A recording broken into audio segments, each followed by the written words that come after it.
The night Elena Cross sold herself to a monster, the city drowned in rain.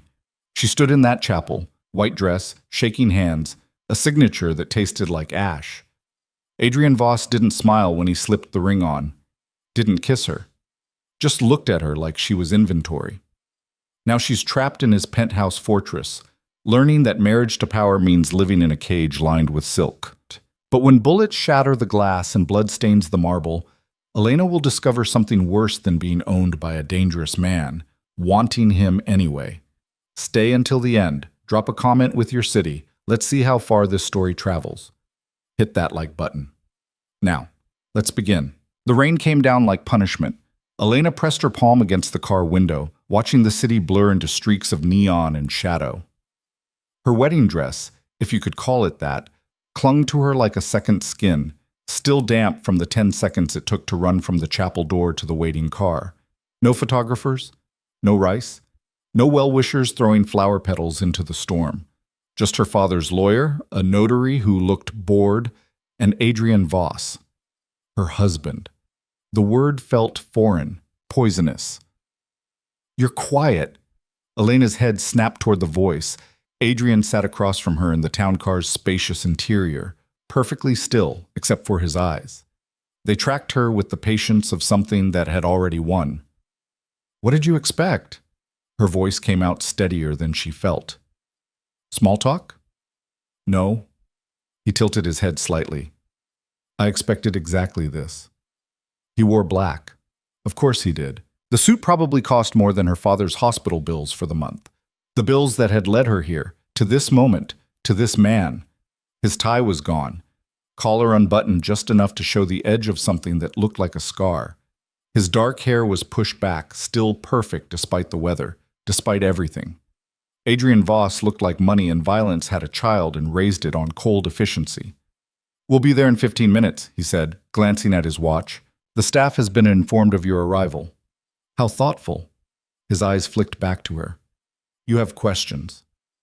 "I have 1,000 questions." Elena shifted, the dress rustling. She'd borrowed it from a cousin. It didn't fit right. "But I don't think you'll answer any of them." "Try me." She studied him. In the dim light of the car, passing street lamps cast shadows across his face. Sharp jaw, straight nose, a mouth that probably hadn't smiled in years. He was handsome in the way a knife was handsome. Precise, dangerous. "Why me?" Adrian's expression didn't change. "Your father owed money to people who don't forgive debt. I paid it. In exchange, you get a wife you don't want." Elena cut him off. "I read the contract, Adrian. I know what this is." "Do you?" "A transaction. Protection for my father, legitimacy for you. Some kind of business arrangement that required a marriage certificate." She crossed her arms. "What I don't know is why it had to be me. You could have hired an actress, found someone already in your world." For a moment he said nothing. Then, "You met the requirements." "Which were?" "Alive, uncomplicated, desperate enough to say yes." The words should have stung. Maybe they did. Elena couldn't tell anymore. She'd gone numb somewhere between signing her name and sitting in this car, and now everything felt distant, like she was watching herself from very far away. "Right." She turned back to the window. How romantic. The city slid past. Even through the rain, she could see it changing. The buildings getting taller, the streets getting cleaner, the people getting scarcer. They were heading into the district where money didn't just talk, it made the rules. "There are things you need to understand." Adrian's voice was quieter now, almost careful. "About how this works." "I read the contract," Elena repeated. "The contract covers legalities." "I'm talking about reality." She looked at him again, waited. "You'll have your own wing of the penthouse, your own space. We'll maintain separate schedules most of the time." He spoke like he was presenting a business plan. "There will be occasions when we're required to appear together. Dinners, events, anything that demands the appearance of a conventional marriage." "Conventional?" Elena almost laughed. "Right. Outside of those obligations, you're free to do as you please within the residence. The staff will accommodate whatever you need." "Except leave." His jaw tightened, barely. The first few months require discretion. Once things settle, you'll have more freedom. So I'm a prisoner. You're protected. His tone sharpened. There's a difference. Is there? Adrian leaned forward slightly, and Elena hated that her body tensed. Not from fear, though maybe it should have been fear. From something else. Awareness. He had a presence that filled space like smoke, unavoidable and suffocating. The people your father borrowed from don't stop at debt collection, Elena. They take pieces. Literally. His voice was flat, matter of fact. They would have started with his hands, moved to his legs, eventually his life. And when they'd finished with him, they would have come for you, not for money, for fun. Her throat went dry. So yes, Adrian continued, sitting back. You're in a cage, but it's better than the alternative. The car slowed, turning into an underground garage that looked like it belonged in a spy movie. Concrete and steel and shadows. A man in a dark suit appeared from nowhere, opening Adrian's door. We're here! Elena's door opened. Another man, built like a tank, offered his hand. She ignored it, stepping out on her own. The dress caught on her heel and she stumbled. The tank caught her elbow. Careful, Mrs. Voss. Mrs. Voss. She wanted to throw up. Adrian was already walking toward an elevator, his stride long and confident. Elena followed because there was nothing else to do.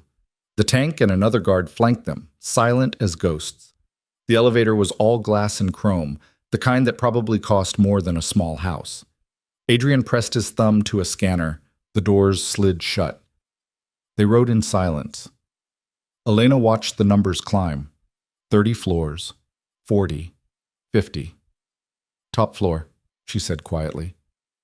Yes. Of course it is. The corner of his mouth twitched, almost a smile. Not quite. When the doors opened, Elena stepped into another world. The penthouse was... She didn't have words. Floor-to-ceiling windows overlooked the city, the storm still raging outside, lightning forking across the sky. The space was open, too open, all clean lines and expensive furniture and art that probably belonged in museums. Everything was black or white or gray. No color. No warmth. This way. Adrian led her through the main room, past a kitchen that looked like it had never been used, down a hallway lined with doors. He stopped at the last one, pushing it open.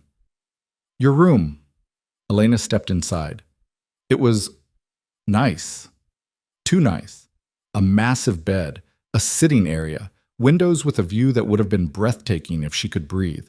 The walls were a soft cream, the furniture dark wood. There was a door that led to what looked like a walk-in closet and another that probably went to a bathroom. The closet is stocked, Adrian said from the doorway. If you need anything else, tell Maria. She manages the household staff. Where's your room? Other end of the hall. Far away.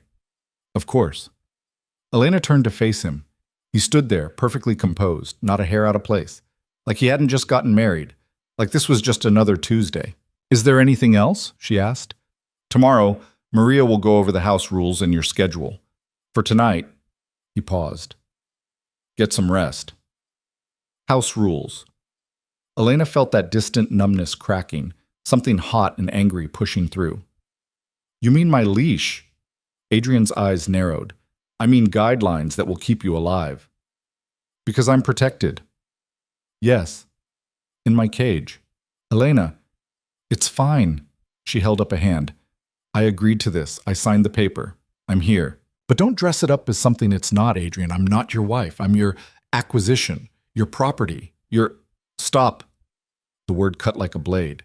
Adrian stepped into the room, closing the distance between them, and Elena's heart kicked against her ribs. He didn't touch her, didn't have to. His presence alone was a wall. You're angry, he said quietly. I understand that. Do you? You think I don't know what this costs you? Something flickered in his eyes. Something almost human. You gave up your freedom, your future, for a father who gambled away everything and left you to clean up the mess. You have every right to be angry. Elena's breath caught. Don't, but anger won't change the situation. Adrian's voice was steady, controlled. You're here. I'm here. We have an arrangement. Make the best of it, or make yourself miserable. Your choice. He turned to leave. Why piano? Adrian stopped, looked back. What? In the contract, one of the clauses, you have a piano. Somewhere in this place. Elena crossed her arms. Why? For a long moment he just stared at her. Then, because some things are necessary. Playing piano is necessary?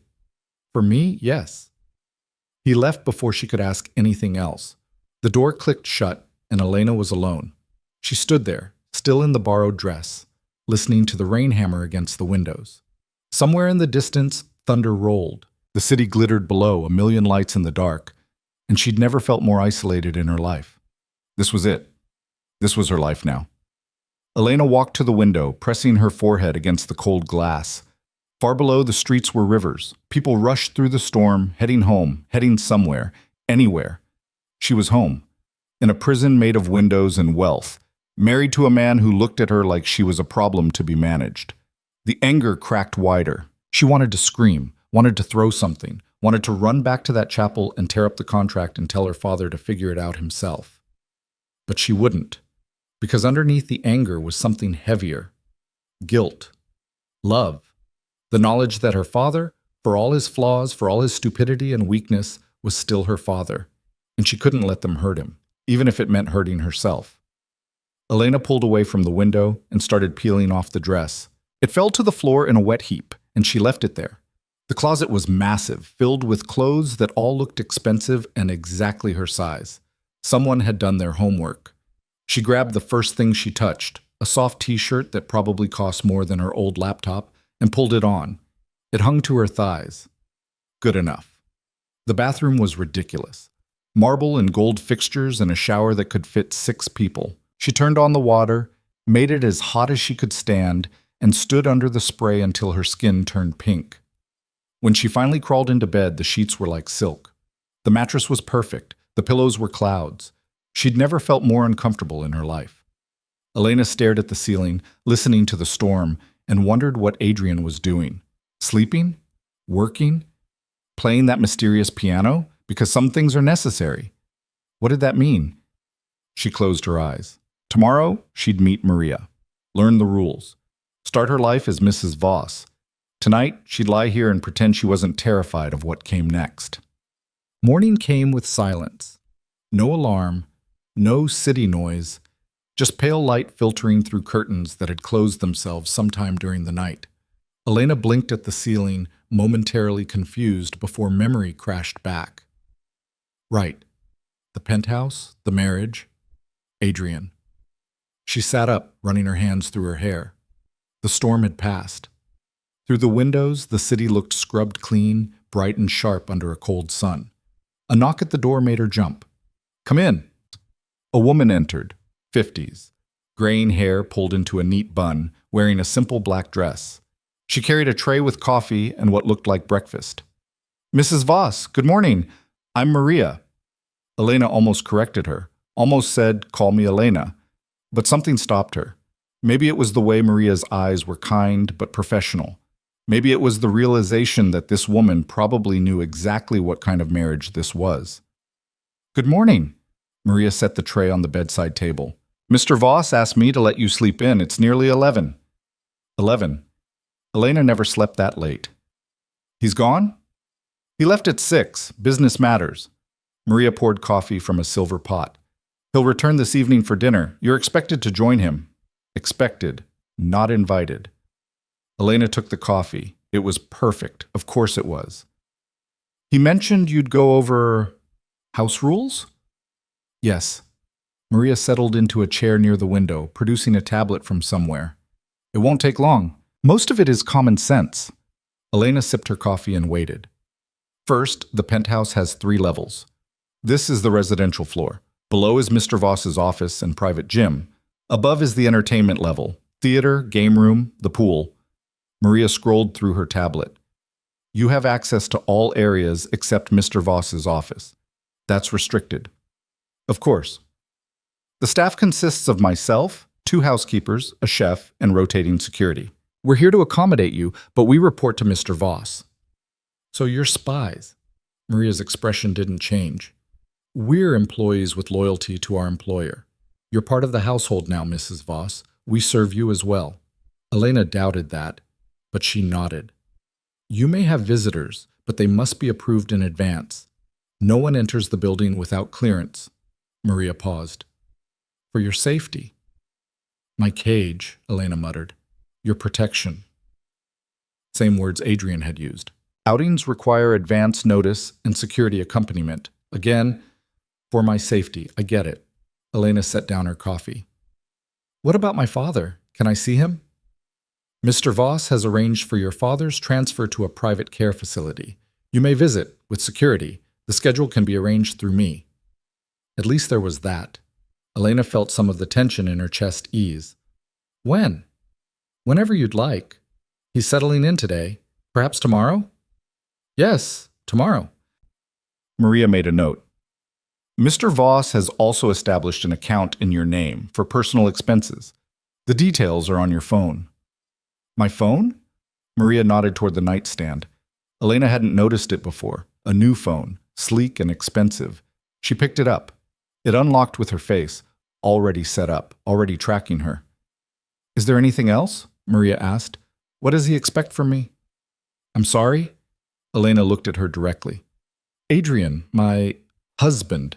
What does he expect besides showing up for dinner and playing the good wife at events? Maria was quiet for a moment. Then, Mr. Voss is a private man, Mrs. Voss.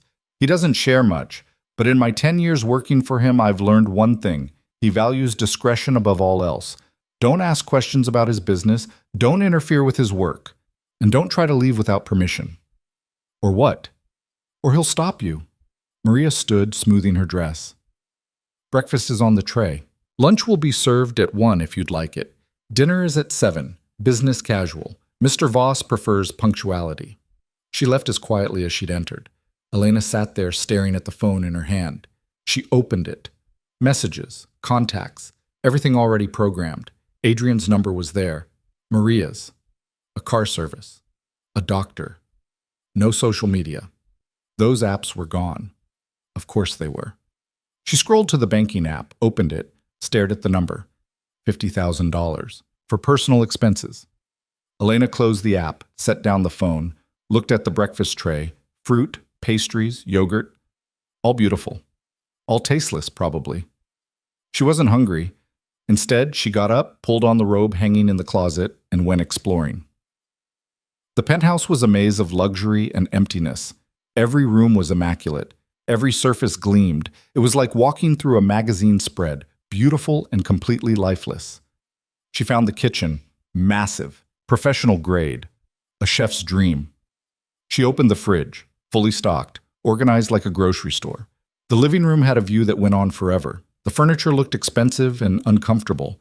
There were no photos, no personal touches, nothing that said a human lived here. Down the hallway, she passed closed doors, didn't open them, kept walking until she reached the other end. Adrian's wing. The door was closed. She put her hand on the handle, hesitated. Don't interfere. Maria's words echoed. Elena pulled her hand back, kept walking, found stairs leading up. The entertainment level was just as cold. The pool was indoor, heated, surrounded by windows. The theater had 20 seats and a screen the size of a wall. The game room had a billiards table, a bar, shelves of books that looked unread. And in the corner, by the windows, bathed in morning light, a piano. Not just any piano. A grand piano, black and gleaming, positioned perfectly to overlook the city. Elena walked toward it slowly. She'd played as a kid.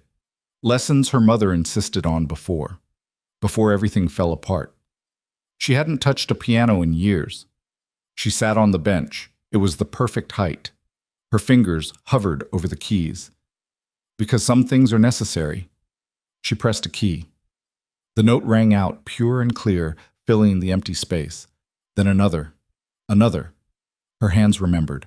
Muscle memory took over, and suddenly she was playing. Something simple, something her teacher had made her practice 1,000 times. A simple melody that sounded sad in the empty room. She played until her fingers hurt, until the sun shifted and the shadows grew long, until she heard footsteps behind her. Elena's hands froze. Don't stop. Adrian's voice. She turned. He stood at the top of the stairs, still in his suit, watching her with an expression she couldn't read. I didn't mean to. You play well. Not really. I'm rusty. He walked closer and Elena's pulse kicked up for no good reason. He stopped a few feet away, hands in his pockets, looking at the piano instead of her. My mother played, he said quietly. She insisted I learn. Did you like it? No, I hated it. His jaw tightened. But she was right. Some things are necessary. Like playing piano? Like learning discipline, control. He looked at her then, and something in his eyes made her breath catch. Like knowing that beauty exists even in places it doesn't belong. Elena didn't know what to say to that. Adrian glanced at his watch. Dinner's in 30 minutes. You should change. Right, business casual, punctuality. She stood, suddenly aware of the robe, the fact that she probably looked like a mess. I'll be ready. He nodded, started to leave, stopped. Elena. She turned. The piano is yours. Use it whenever you want. He left before she could respond. Elena stood there, heart racing, staring at the empty space where he'd been. Beauty in places it doesn't belong. Was he talking about the piano or her? Jim had some. Dinner was awkward. They sat at opposite ends of a table that could seat 12, served by a chef who appeared and disappeared like a ghost.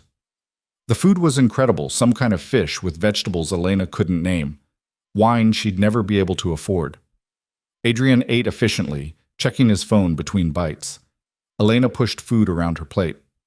Maria said my father is settled, she said finally, unable to stand the silence. Yes, I received the report this afternoon. Report, confirming his transfer and medical status. Adrian set down his phone. He's comfortable. The facility is excellent. Can I call him? Tomorrow, after your visit. Elena nodded, took a sip of wine. Thank you for that. It's part of our arrangement. Right, always back to the transaction. How was your day? The question felt absurd the moment she asked it, like they were a normal couple, like this was a normal marriage. Adrian's expression didn't change. Productive. That's good. Silence descended again. Elena counted seconds. 30, 40, 50. I heard you playing, Adrian said suddenly. She looked up. I'm sorry. I didn't think. You have nothing to apologize for. I told you to use it. I know. It's your piano. It's our piano now. He paused. Technically, everything here is ours. No, it's yours. I'm just living here. Something flickered across his face. Irritation, frustration. It was gone too fast to tell. You're my wife, Elena, whether you accept that or not. On paper. That's all that matters in my world. Your world. She set down her fork. What is your world exactly? The contract didn't say. What do you actually do? Adrian's eyes narrowed. You don't need to know. So it's illegal. I didn't say that. You didn't have to. Elena leaned back. The security, the secrecy. The people my father owed money to, they weren't bankers, were they? No. And you paid them, which means you're connected to that world. Elena, I'm not stupid, Adrian. I know I married someone dangerous. I just don't know how dangerous. For a long moment, he stared at her. Then he stood, walking to the windows. The city glowed below, 1,000 lights in the dark. I manage interests, he said finally. Businesses, investments, some legal, some less so. Like what? Like things that keep you safe and comfortable in this penthouse. He turned. That's all you need to know. And if I want to know more, then you're a fool. The word stung. Elena stood, napkin falling to the table. I'm already a fool, Adrian. I married you, didn't I? His expression hardened. You married me to save your father. Same thing. They stared at each other across the table. Thunder rumbled outside, another storm rolling in. If we're going to do this, Elena said quietly, if we're going to pretend to be married, maybe we should at least try to be civil. We are civil. You treat me like an employee. What would you prefer? The question caught her off guard. What would she prefer? Affection she didn't want? Attention from a man who'd bought her like property? I don't know, she admitted, but this feels wrong. Eating dinner in silence, living in separate wings, barely speaking. What do you suggest? Elena hesitated. Maybe a conversation? Getting to know each other? Why? Because we're married. On paper, you said so yourself. She wanted to throw something at him. His calm, his control, the way he turned every argument into logic. Fine. Never mind. Elena headed for the door. Where are you going? To my room, to my wing, to my cage. Elena! She kept walking, down the hall into her room, slamming the door harder than necessary. Her heart raced, anger and frustration and something else, something she didn't want to name, churning in her chest. A knock. Go away, Adrian. The door opened anyway. He stood there, jacket gone, tie loosened, and for the first time since she'd met him, he looked tired, human. I'm not good at this, he said. At what? People, relationships, any of it. He ran a hand through his hair. I know how to run businesses, negotiate deals, handle threats. But this, he gestured between them. I don't know how to do this. Elena crossed her arms. Then why did you get married? I had my reasons, which you won't share. No. Of course not. But something in his voice made her pause, made her really look at him. The way he stood in the doorway like he didn't know if he was allowed in, the tension in his shoulders, the exhaustion in his eyes. You could try, she said quietly, being less of a wall. Walls keep people safe. They also keep people lonely. Adrian's jaw tightened. For a moment she thought he'd leave. Instead, he stepped into the room, closing the door behind him. My mother died when I was 12, he said abruptly. My father was violent, unpredictable. The piano was the only time things were quiet. The only time he didn't... He stopped. It doesn't matter. It does. No, it's history. It doesn't change anything. Elena studied him. This man who'd bought her like a contract, who kept her in a cage of luxury, who looked at her like she was a problem to solve. But underneath that, maybe there was something else, something broken. I'm sorry, she said. About your mother. He nodded once, sharp, dismissive. Get some rest. We have an event next weekend.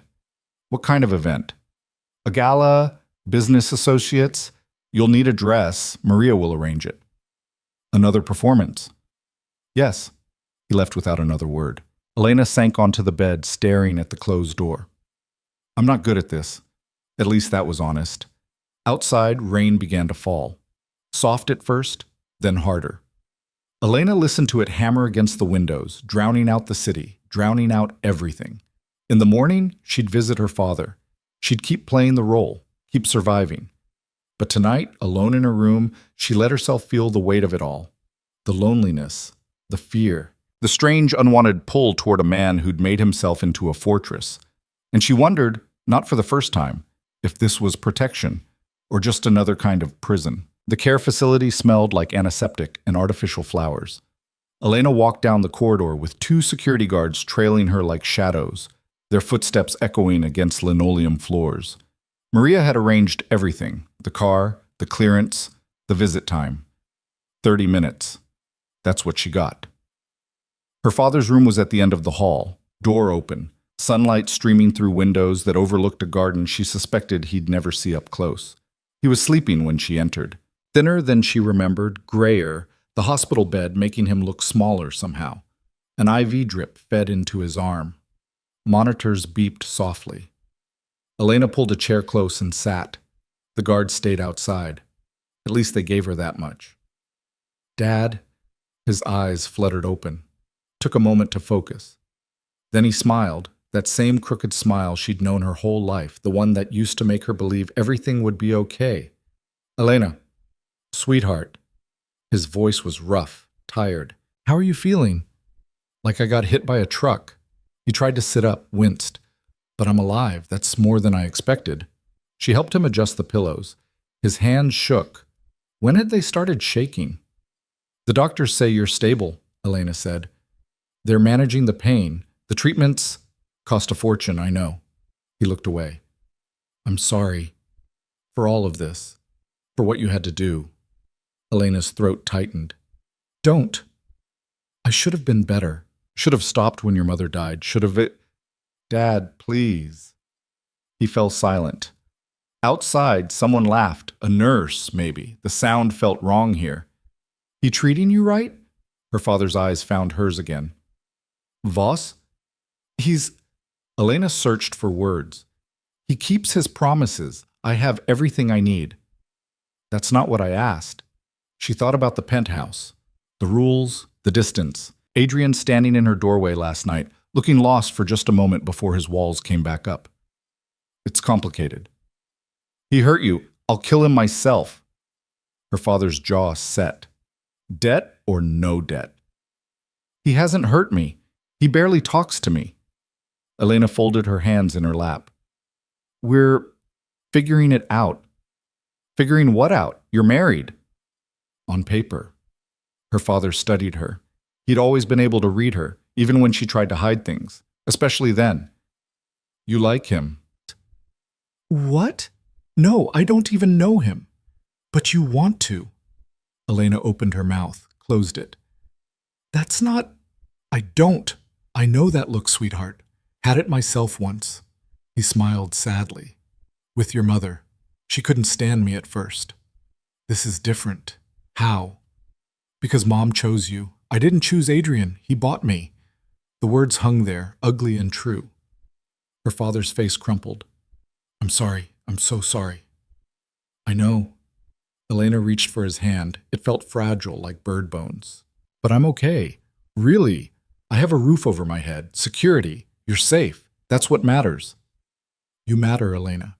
I know. Do you? He squeezed her fingers. Because I need you to understand something.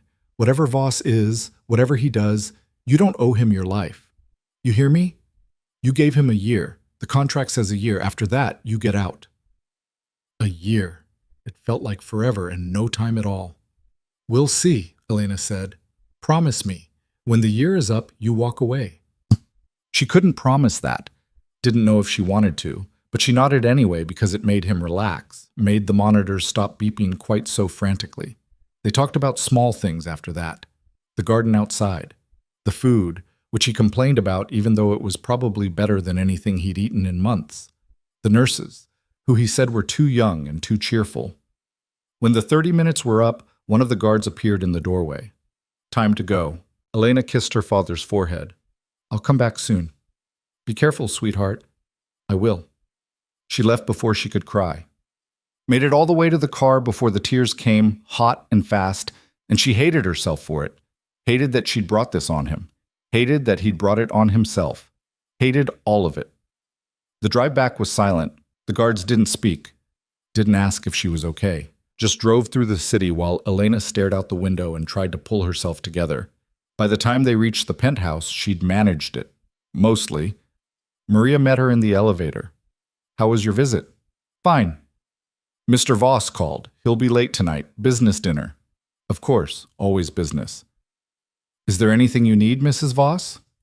No, thank you. Elena went straight to her room, changed into comfortable clothes, and wandered back to the piano. It had become a habit. This restless pacing through the penthouse, looking for something she couldn't name.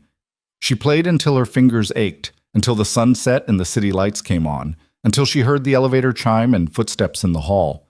Adrian appeared at the top of the stairs, still in his suit, but the tie was gone. His expression was carefully neutral. You're back early, Elena said, not stopping her playing. The dinner ended. Badly? Efficiently. He walked closer, stopping at the edge of the light. How's your father? Stable, angry at himself, worried about me. He should be. Elena's hands stilled on the keys. Excuse me? Worried about you. You're living with a stranger, bound by a contract you didn't want. Adrian's voice was flat. Any decent father would be worried. He's a gambler who destroyed his life. I'm not sure decent applies. He loves you. That counts for something. Elena turned on the bench to face him. You defending my father now? I'm stating facts. Since when do you care about my relationship with my father? Adrian's jaw tightened. I don't, but I understand guilt, and I saw the cameras from your visit. You were crying when you left. Of course, cameras everywhere, even at the care facility. I'm fine. You're lying. So what if I am? Elena stood. Why do you care, Adrian? You got what you wanted, a wife on paper, someone to parade around at events. What does it matter if I cry in the car? It matters. Why? He didn't answer, just stood there staring at her with an expression she couldn't read. The silence stretched until Elena wanted to scream. The gala is this weekend, Adrian said finally. Saturday night. Maria has your dress ready. Can't wait. Elena. I said I'm fine. I'll play the part. Show up. Smile. Be the perfect Mrs. Voss.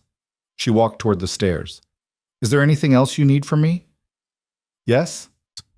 She stopped, turned. Adrian stepped closer. Close enough that she could see the fatigue in his eyes, the shadow of stubble on his jaw. He looked like he hadn't slept in days. I need you to be careful this weekend, he said quietly. The gala, it's not just business associates. There will be people there who would love to see me fail, who would use you to hurt me. I thought I was protected. You are. But protection only works if you're smart. Stay close. Don't wander off. Don't drink anything you didn't see poured. Don't trust anyone. Elena's stomach tightened. Who are these people? Competitors, rivals, some who pretend to be friends. His eyes locked on hers. Just be careful. You're scaring me. Good. Fear keeps you alert. He left before she could respond. Elena stood there, heart pounding, wondering what kind of world she'd actually married into. The next 3 days passed in a strange rhythm. Adrian was gone most of the time, early mornings, late nights. When he was home, they circled each other like wary animals. Polite, distant, careful. Elena spent her time reading, playing piano, exploring the penthouse's endless rooms. She found his gym, weights and machines, and a punching bag that looked well used. His office remained locked. The third floor had a library she hadn't noticed before, walls of books she suspected no one read. She was going through them when she heard it. Piano music. Elena froze, listening. The melody was complex, angry, fingers flying across keys with precision that made her playing sound like a child's. She followed the sound down the stairs, stopping at the doorway to the game room. Adrian sat at the piano, head bowed, completely absorbed. He played like he was fighting something, like the music was a battle he had to win. Elena didn't breathe, didn't move. He finished with a crash of chords that echoed through the space, then silence. He sat there, hands still on the keys, shoulders tight. How long have you been standing there? His voice made her jump. I'm sorry, I didn't mean to interrupt. You didn't. Adrian stood, turning to face her. His hair was disheveled, shirt sleeves rolled up. She could see scars on his forearms, old ones. I thought you were out. Maria took me shopping for the gala. Elena gestured vaguely. We got back an hour ago. He nodded, checked his watch. It's late. You play beautifully. The compliment seemed to catch him off guard. I play aggressively. Same thing sometimes. Almost a smile. Not quite. Your technique is better. My technique is rusty. She searched for words. You play like you're trying to hurt the piano. Maybe I am. Why? Adrian walked to the windows. The city glowed below, never sleeping. Because some things need to hurt. Elena moved closer. Not too close. Just enough to see his reflection in the glass. What happened today? Business. Bad business? There's no other kind in my world. She wanted to ask more, wanted to push. But something in his posture stopped her, the way he held himself, like he was barely keeping it together. The piece you were playing, Elena said instead. What was it? Rachmaninoff, Prelude in G minor. It sounded angry. It is angry. That's the point. He glanced at her. You know Rachmaninoff? My mother loved him. Used to play his recordings while she cooked. The memory hurt. Before she got sick. How did she die? The question was blunt, clinical, but not cruel. Cancer. 3 years ago. Fast and brutal. Elena crossed her arms. My father fell apart after. Started gambling, started drinking, started destroying everything she'd built. And you stayed. He's my father. That's not a reason. That's an excuse. The words stung because they were true. Why do you care? Elena asked. About any of this? Adrian turned to face her fully. In the dim light, his eyes were dark, unreadable. Because you're here, in my home, married to me, whether we wanted it or not. He paused. And because I understand loyalty to people who don't deserve it. Your father, among others. They stood there, the space between them charged with something Elena didn't want to name. She could hear his breathing, could see the pulse in his throat, could feel the weight of his attention like a physical thing. I should go, she said quietly. Elena. She stopped. Saturday. At the gala. Stay close to me. I mean it. I will. She left before the air got any thinner. Saturday arrived with gray skies and cold wind. Elena spent the day being prepared. Hair, makeup, nails, all handled by professionals Maria had hired. They worked in silence, transforming her into someone she barely recognized. The dress was midnight blue, fitted, elegant, expensive in a way that made her uncomfortable, heels that added 3 inches, jewelry that probably cost more than a car. When she looked in the mirror, she saw Mrs. Voss, not Elena, someone else. You look beautiful, Maria said from the doorway. I look like a trophy. You look like you belong. Elena wasn't sure that was better. Adrian knocked at 7 sharp. She opened the door, and whatever she'd been about to say died in her throat. He wore a tuxedo. Black, perfectly fitted, making him look like he'd stepped out of some old movie. His hair was styled back, jaw clean-shaven, and when his eyes met hers, something flickered across his face. You're ready, he said. Not a question, an observation. Yes. He offered his arm. Elena took it, feeling the muscle beneath the fabric, the warmth of him through her glove. They rode the elevator in silence. The car was waiting, a sleek black sedan with tinted windows. One of the guards held the door. Adrian helped her in, his hand steady on her back. The drive took 20 minutes. Adrian spent it on his phone, typing rapidly, his expression carved from stone. Elena watched the city slide past and tried to calm her racing heart. The gala was at some historic building downtown, all columns and marble and chandeliers.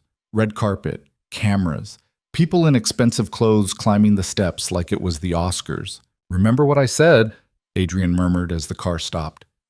Stay close. Don't wander. Don't trust anyone. Good. The door opened. Camera flashes exploded. Adrian stepped out first, then turned to help Elena. His hand was firm, possessive, and when she stood beside him, he didn't let go. They walked up the steps together, cameras everywhere, people calling questions she didn't understand. Adrian ignored all of it, moving with the confidence of someone who owned the world. Inside was more overwhelming. A massive ballroom, crystal chandeliers, live orchestra, hundreds of people, all beautiful, all dangerous in ways Elena couldn't quite define. Adrian's hand moved to the small of her back. Adrian Voss, I was beginning to think you wouldn't show. A man approached, older, silver hair, expensive suit. His smile was sharp. Marcus. Adrian's voice was perfectly neutral. Good to see you. And this must be the mysterious wife. Marcus's eyes slid to Elena. My dear, you're even lovelier than the rumors suggested. Thank you, Elena forced a smile. Elena, this is Marcus Chen. We have business dealings. Had, Marcus corrected. Past tense, though I'm always open to future opportunities. I'm sure you are. The tension between them was palpable. Marcus smiled wider. Enjoy the evening. I'm sure we'll talk later. He disappeared into the crowd. Friend of yours? Elena asked quietly. Not even close. They moved through the room. Adrian introduced her to people whose names she forgot immediately. Everyone smiled. Everyone had calculating eyes. Everyone watched them like hawks. Elena kept her expression pleasant and her mouth shut. played the part, the perfect wife on the perfect arm. "You're doing well," Adrian murmured during a lull. "I'm terrified." "I know, but you're hiding it perfectly." A waiter passed with champagne. Adrian took 2 glasses, handing her one. She remembered his warning, watched him drink first, then sipped carefully. "Mr. Voss, what a surprise!" A woman this time, tall, stunning, wearing red like a weapon. She looked at Adrian like Elena didn't exist. "Vanessa, I didn't think marriage was your style." Her eyes finally flicked to Elena, though I can see the appeal. "Vanessa Klein, my wife. Elena." "Wife." He said it firmly, claiming. "Charming." Vanessa's smile was ice. "How long have you been married?" 3 weeks, Elena said. "How modern. I assume it's a business arrangement?" Adrian's hand tightened on Elena's back. "I assume you have somewhere else to be." Vanessa laughed. "Still so protective. Some things never change." She leaned closer to Elena. "Word of advice, darling, don't get too comfortable. Adrian gets bored easily." She walked away, hips swaying. Elena felt sick. "She's lying," Adrian said quietly. "Is she?" "We had a brief involvement 2 years ago. It meant nothing. To you, maybe. To both of us." "Vanessa doesn't form attachments. She collects leverage." He turned Elena to face him. "Don't let her get in your head." "Too late." His expression softened, barely. "Elena, Mr. Voss. A moment?" Another man, another introduction, another smile that didn't reach the eyes. It went on for hours, endless conversations, endless performances. Elena's feet hurt, her face hurt from smiling. She wanted to scream. Finally, Adrian led her to the balcony. Fresh air hit her like salvation. "You need a break," he said. "I need to go home. Soon, there's one more person I need to see." "Who?" Before he could answer, the lights flickered. Once, twice. Adrian's entire body went rigid. "What? Get behind me!" His voice was steel. Elena moved without thinking. Adrian's hand went to his jacket, to a gun she hadn't known was there. The lights went out completely. Screams erupted inside, glass shattered. Someone shouted. The sound of gunfire cracked through the air. Sharp, close, real. Adrian grabbed Elena's wrist, pulling her against him. His other hand still held the gun. "Stay quiet. Stay close." Her heart hammered. She couldn't see anything, just darkness and panic and Adrian's body shielding hers. More gunfire. Closer now. People running, crying. "We need to move." Adrian's voice was low, urgent.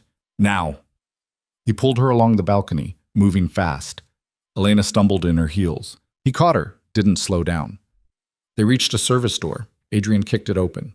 Inside was a stairwell, emergency lights casting everything red. Down. They went down. 3 flights, 4. Elena's lungs burned.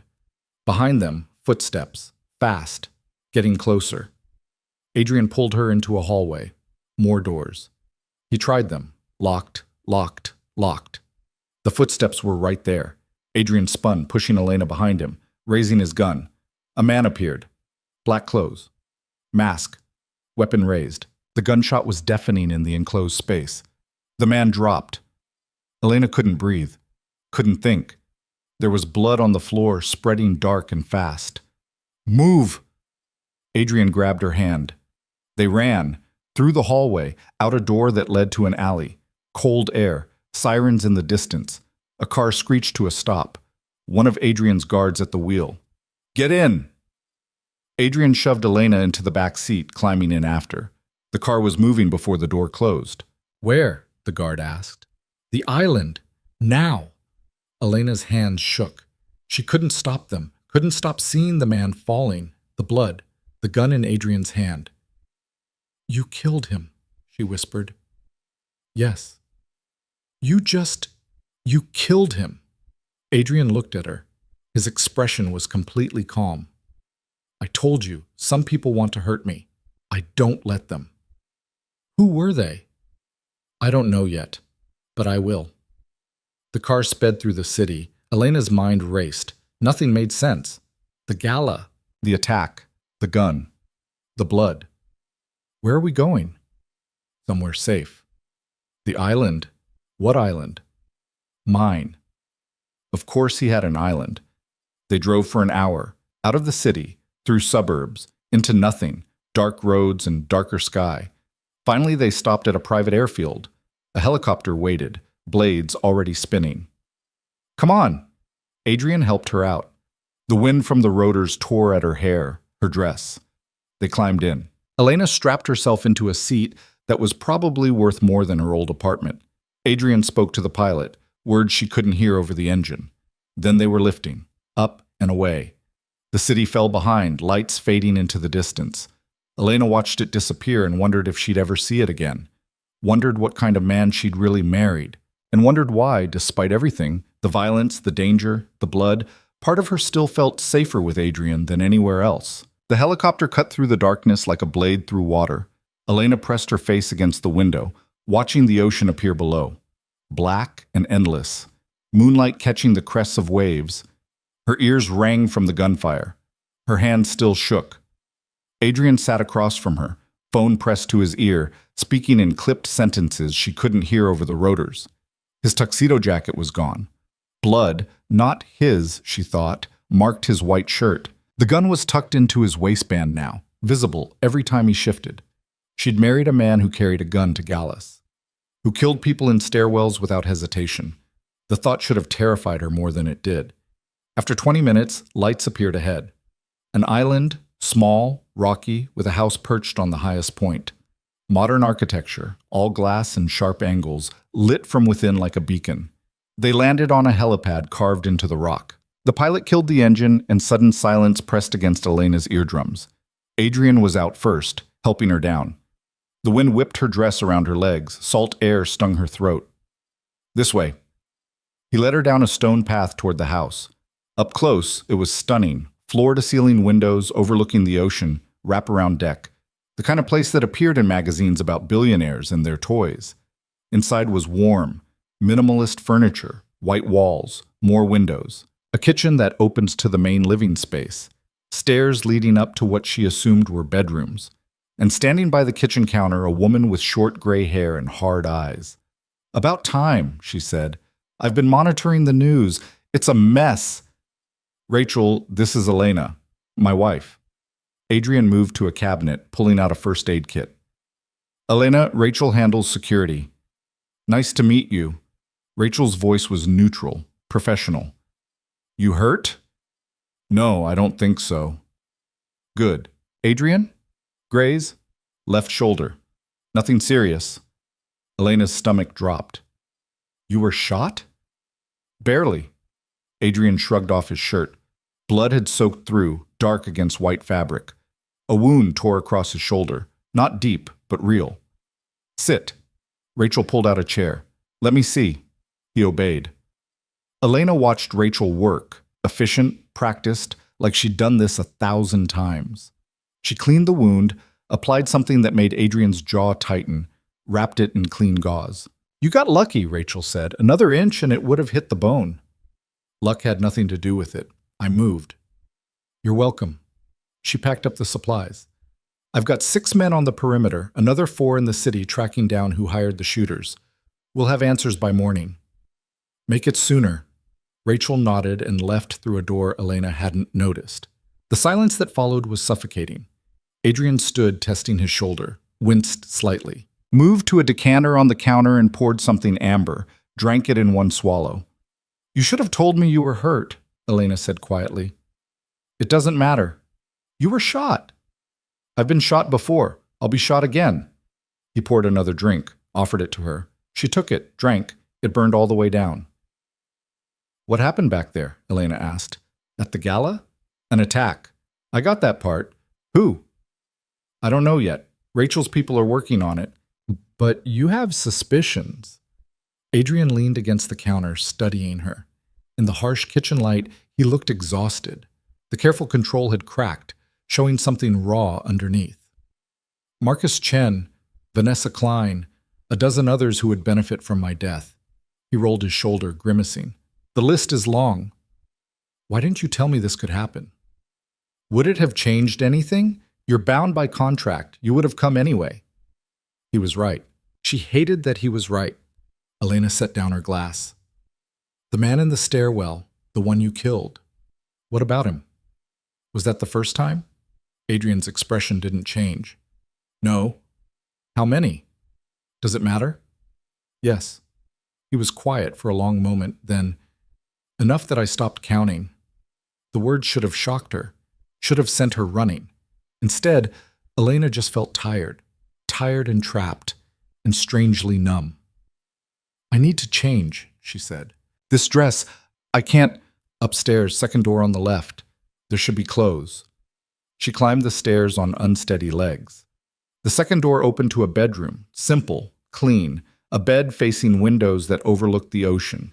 A closet held basics, jeans, shirts, sweaters, all her size. Of course they were. Elena stripped off the gown, leaving it in a heap on the floor.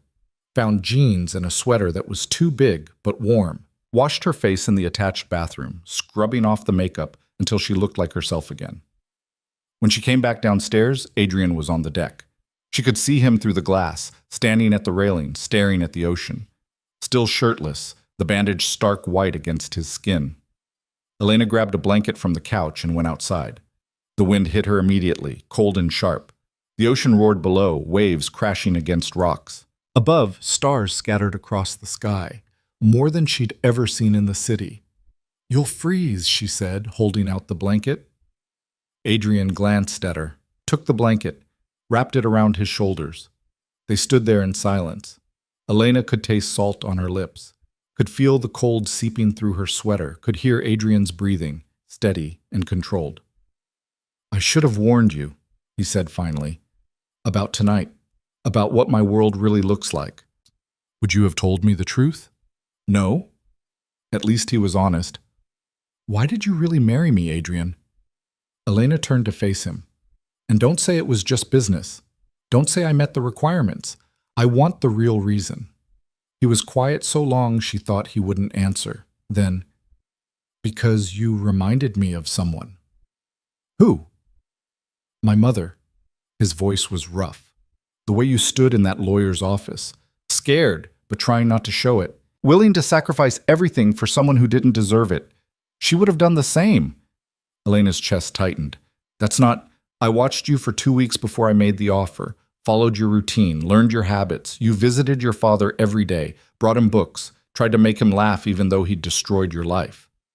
Adrian's hands gripped the railing. You were loyal to a fault, just like she was. So you bought me because I reminded you of your dead mother? The words came out harsher than Elena intended. That's sick. Yes, it is. The admission caught her off guard. She'd expected denial, justification, not agreement. I'm not her, Elena said quietly. I know. And this, whatever this is, it's not healthy. I know that too. Adrian turned to face her fully. In the starlight, his eyes were dark pools. But I don't know how to be anything else, Elena. I don't know how to be normal. How to care about people without owning them. How to... He stopped, shook his head. How to what? Nothing. Forget it. Adrian, you should get some sleep. It's been a long night. He walked past her, back inside. The door slid shut, leaving Elena alone on the deck with the wind and the waves and the terrible weight of understanding. Adrian Voss was broken, twisted by his past into something that didn't know how to function like a normal person. And she'd married him, bound herself to him for a year, maybe longer if she was honest with herself. Because despite everything, the violence, the control, the darkness, she was starting to see the person underneath. The boy who'd learned piano to survive his father, the man who paid her father's debts because he understood desperate loyalty, the husband who killed to protect her without hesitation. He was a monster. But maybe she was too, for wanting to understand him anyway. Elena stayed outside until the cold became unbearable. When she finally went in, Adrian was nowhere to be seen. She climbed the stairs, found the bedroom, and crawled under the covers fully clothed. Sleep came eventually, fitful and filled with dreams of gunfire and blood and Adrian's hands covered in both. Morning arrived with gray light and the sound of voices downstairs. Elena dressed in yesterday's clothes, wrinkled now but better than the gown, and descended slowly. Rachel was back, sitting at the kitchen counter with a laptop. Adrian stood behind her, reading something over her shoulder. Both looked up when Elena appeared. "Coffee's fresh," Rachel said, nodding toward the pot. Elena poured herself a cup. It was strong and black and exactly what she needed. "Any news?" she asked. "Some." Rachel pulled up security footage on the laptop. The attack was coordinated. 4 shooters, all professionals. 2 escaped, 2 didn't. The screen showed bodies. Elena looked away. "We ID'd one of them. Former military. Worked freelance for whoever paid best." Rachel typed rapidly. "Bank records show a deposit 2 days ago. Wire transfer from an offshore account." "Can you trace it?" Adrian's voice was tight. "Working on it. But whoever set this up knew what they were doing. Multiple shell companies, cryptocurrency conversions, the works. So we have nothing. We have a starting point." Rachel closed the laptop. "And we have you alive. That's something." Adrian's jaw worked. He looked like he wanted to hit something. "How long do we stay here?" Elena asked. "Until it's safe," Adrian said. "Which is when?" "When I say it is." Rachel stood, gathering her things. "I'll update you in a few hours. Try to rest. Both of you." She left through the same door as last night. Elena sipped her coffee and watched Adrian pace. He moved like a caged animal, all restless energy and barely contained fury. "You're going to wear a hole in the floor," she said. "Someone tried to kill me last night." "I noticed. They could have killed you too." "But they didn't." Adrian stopped pacing, looked at her with an expression she couldn't read. "You're remarkably calm about this." "I'm in shock. There's a difference." "Are you angry?" Elena considered. Was she? Angry that he dragged her into his violent world? Angry that she'd been shot at, nearly killed, forced to flee the city? "I don't know what I am," she admitted. "Ask me again when my hand stops shaking." He crossed to her, gently took the coffee cup from her trembling fingers and set it down. His hands were steady, always steady. "I'm sorry," he said quietly. "For which part?" "All of it. The contract. The marriage. Last night." He paused. "Putting you in danger." "You said I was protected." "I was wrong." The admission clearly cost him. Adrian Voss didn't admit mistakes, didn't show weakness. But here he was, standing in front of her with his guard down, looking almost human. "What happens now?" Elena asked. "We wait. Rachel finds whoever did this. I handle it. Then we go back." "And then?" "Then we continue. The arrangement, the appearances, all of it. Like nothing happened." "Yes." Elena pulled away, walked to the windows. The ocean stretched endlessly, gray under cloudy skies. Waves rolled in, relentless and uncaring. "I can't do that," she said. "What?" "Pretend. Go back to the penthouse and live in separate wings and exchange 5 words at dinner." She turned to face him. "Not after last night. Not after seeing you kill someone. Not after—" "After what?" "After realizing I don't want to." The words hung there, true and terrifying. Adrian stared at her. "What are you saying?" "I'm saying this arrangement isn't working. Not the way it is now." Elena's heart pounded. "We're married, Adrian. On paper, yes. For business reasons, yes. But we're still married, and I'm tired of living like strangers." "What do you want?" "I want the truth. About your business. About your past. About why you really chose me." She crossed her arms. "And I want you to stop treating me like property you need to protect. I'm a person. I deserve to know what I'm in the middle of." Adrian's expression hardened. "You don't want to know." "Yes, I do." "Elena, tell me." Silence stretched between them. Outside, the wind picked up. Rain started to fall. Light at first, then harder. "I run a network," Adrian said finally. "Import, export, some of it legal, most of it not." "Like what?" "Information, leverage, access to things people need and can't get through normal channels." "You're talking about crime. I'm talking about business. The lines are blurrier than you think. People want you dead for business? People want me dead because I know things, because I have power they want. Because in my world, removing competition is easier than outbidding it." Elena processed that. "And my father's debts? The people he owed?" Mine. Indirectly. He borrowed from a loan shark who worked for a man who worked for me. Adrian's voice was flat. When I found out, I intervened. Why? Because I'd been watching you. Because I saw an opportunity. Because... He stopped. Because I reminded you of your mother. Yes. That's twisted, Adrian. I know. You need therapy. Probably. Despite everything, Elena almost laughed. The absurdity of it all, standing in a house on a private island, having this conversation with a man who killed people for a living and bought her like she was a merger acquisition. What happened to your mother? She asked quietly. Adrian's expression shuddered. She died. My father killed her. Then himself. I was 12.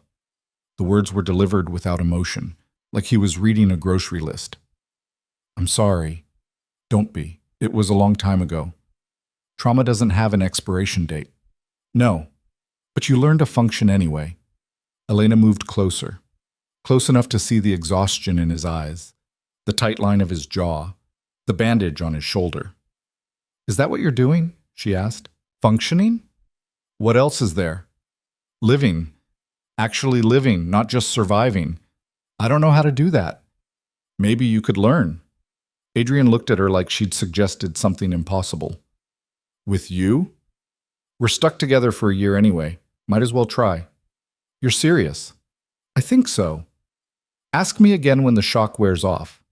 Something flickered across his face. Almost a smile. Almost. You're insane, he said. Probably. I married you, didn't I? This time he did smile. Small, brief, but real. Then the lights went out.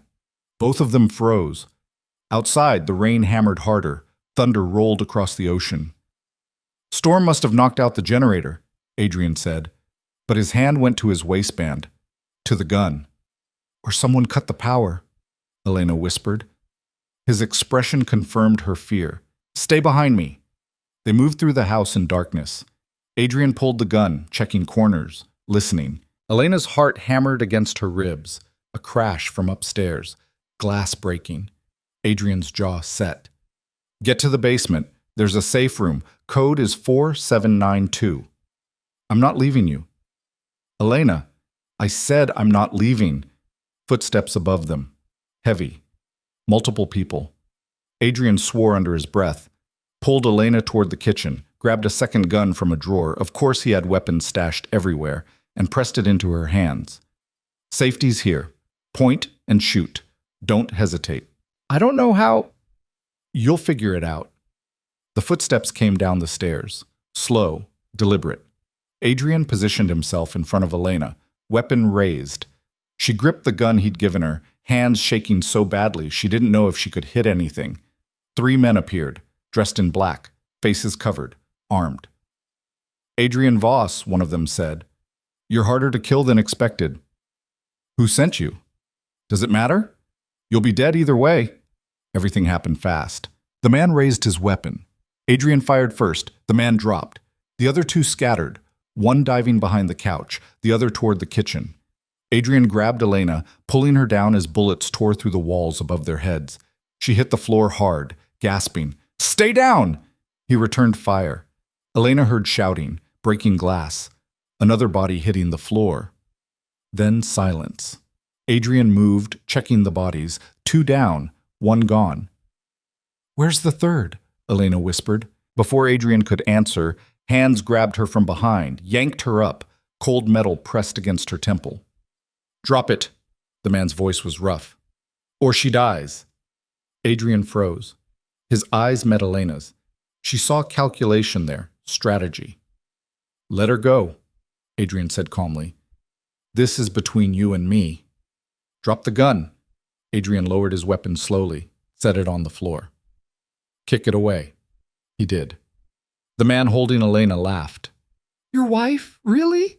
I heard it was just for show. You heard wrong. Doesn't matter. She's collateral now. Tell me where the files are, and maybe I let her live. I don't have any files. Liar. The gun pressed harder. Elena whimpered, couldn't help it. Adrian's expression didn't change, but something in his eyes went cold. Dead. Last chance, the man said. Where?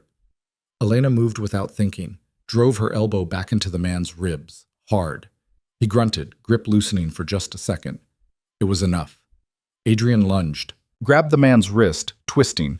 The gun went off, deafening, but the bullet went wild. Adrian slammed the man against the wall. Once, twice. The third time, something cracked. The man dropped. Adrian kicked the gun away, checked for a pulse, found none. Then he turned to Elena. "You okay?"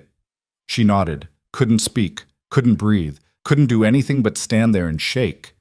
Adrian crossed to her, pulled her against him. His heart hammered against her cheek, fast, alive, real. "You're okay," he murmured. "You're okay." Elena's hands fisted in his shirt. "I thought he was going to—" "I know, but he didn't. You're safe." "You could have died.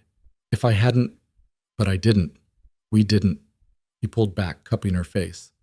"You did good, Elena. You fought back." I was terrified. Fear doesn't matter. Action does. His thumb brushed her cheek. Elena realized she was crying. Outside, Rachel burst through the door, weapon drawn. She took in the scene. 3 bodies, blood on the floor, Elena and Adrian standing in the middle of it all. "What the hell happened?" "They found us," Adrian said. "Inside breach. Check the perimeter. Now." Rachel was already moving, speaking into her radio, calling for backup. Adrian didn't let go of Elena. "We need to leave, Wade," he said. "This location is compromised." "Where do we go?" "I have another place, secure, off the grid." He looked down at her. "Can you move?" Elena nodded. Her legs felt like water, but she could move. They packed in 5 minutes, grabbed essentials, weapons, cash. Rachel had a boat ready at the dock. The rain was torrential now, visibility near zero. They ran through it, down the stone path, onto the dock. The boat rocked violently in the storm. "Get in!" Rachel shouted over the wind. Elena climbed aboard. Adrian followed. Rachel started the engine, and they pulled away from the island just as more figures appeared on the shore. Bullets pinged off the water. Rachel gunned the engine, and they disappeared into the storm. Elena huddled in the cabin, soaked and shaking. Adrian sat beside her, arm around her shoulders, steady, warm, real. "I'm sorry," he said quietly, "for all of this. Stop apologizing. I put you in danger. I knew what I was signing up for." "Did you?" Elena looked at him, really looked at him. This man who'd killed to protect her, who'd held her while she cried, who was broken in ways she was only beginning to understand. "No," she admitted. "But I'm learning." His expression softened. "You should hate me." "Probably. But you don't." It wasn't a question. Elena didn't answer anyway. The boat cut through the storm. Lightning forked across the sky. Thunder shook the world.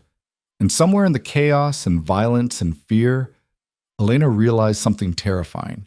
She wasn't just learning about Adrian's world. She was becoming part of it. And she wasn't sure she wanted to leave anymore. The safe house was a cabin 2 hours north, buried in woods so thick the trees blocked out the sky. Rachel killed the engine of the SUV they'd switched to after abandoning the boat at a marina. Dawn was breaking, gray and cold, mist hanging between the pines. "Stay here," Rachel said, already out the door, weapon drawn. Elena watched her circle the cabin, checking windows, testing the door. Adrian sat motionless beside her, eyes tracking every movement. His hand hadn't left his gun since they'd left the island. "Clear!" Rachel called. They went inside. The cabin was small, one main room with a kitchenette, a bedroom barely big enough for the bed, a bathroom that had seen better days.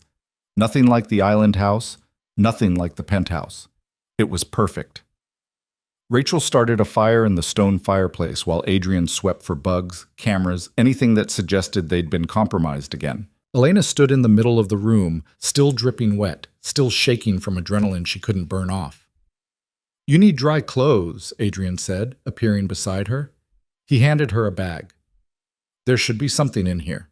She took it wordlessly, went into the bathroom, peeled off the soaked sweater and jeans, catching sight of herself in the mirror above the sink. Bruises were already forming on her ribs where she'd hit the floor. Her hair was a disaster. Mascara smudged under her eyes. She'd forgotten she was still wearing the remnants of last night's makeup. Had it only been last night? The bag contained men's clothes, thermal shirt, sweatpants, thick socks, all too big. She put them on anyway, rolling up the sleeves and waistband. When she emerged, Rachel was gone. Adrian stood by the fire, still in his wet clothes, staring into the flames. Rachel left? Elena asked. She's establishing a perimeter, setting up alerts. He didn't look at her. We'll be safe here. For now. You said that about the island. I was wrong about the island. Elena moved closer to the fire. The heat felt good against her frozen skin. How did they find us? I don't know yet, but I will. And then? Then I'll kill everyone responsible. He said it so calmly, like he was discussing the weather. You need to change, Elena said. You're soaked. I'm fine. Adrian, you're dripping on the floor, and you're still bleeding. She pointed at his shoulder. The bandage had come loose, blood seeping through his shirt. He looked down like he'd forgotten about the wound. It's nothing. Let me see. Elena. Let me see. He hesitated, then pulled off his shirt carefully, wincing as the fabric stuck to the bandage. The wound had reopened, not badly, but enough. Blood ran down his shoulder in thin rivulets. Elena found the first aid kit Rachel had left on the counter, brought it to the couch. Sit. Adrian obeyed. She knelt in front of him, peeling away the soaked bandage. The bullet graze was angry and red, edges swollen. This needs proper medical attention, she said. Can't risk it. Hospitals ask questions. So you'll just let it get infected? It won't. I've had worse. Elena cleaned the wound with antiseptic. Adrian's jaw tightened, but he didn't make a sound. She worked carefully, trying not to cause more pain than necessary. Where'd you learn this? He asked. My mother. Before she got sick, she was a nurse. I didn't know that.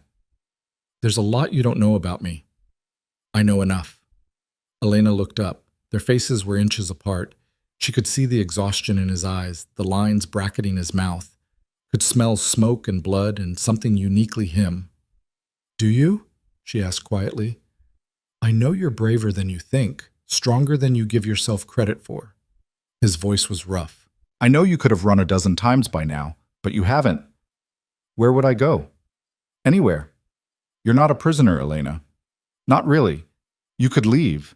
Take the money in your account and disappear. And my father? Would be fine. The contract protects him regardless. Elena hadn't known that. She applied fresh bandage, taping it carefully. Why are you telling me this? She asked. Because you deserve to know your options. After last night? After men with guns tried to kill us? Now you tell me I can leave? Yes. She finished with the bandage, sat back on her heels. And if I don't want to? Adrian went very still. What?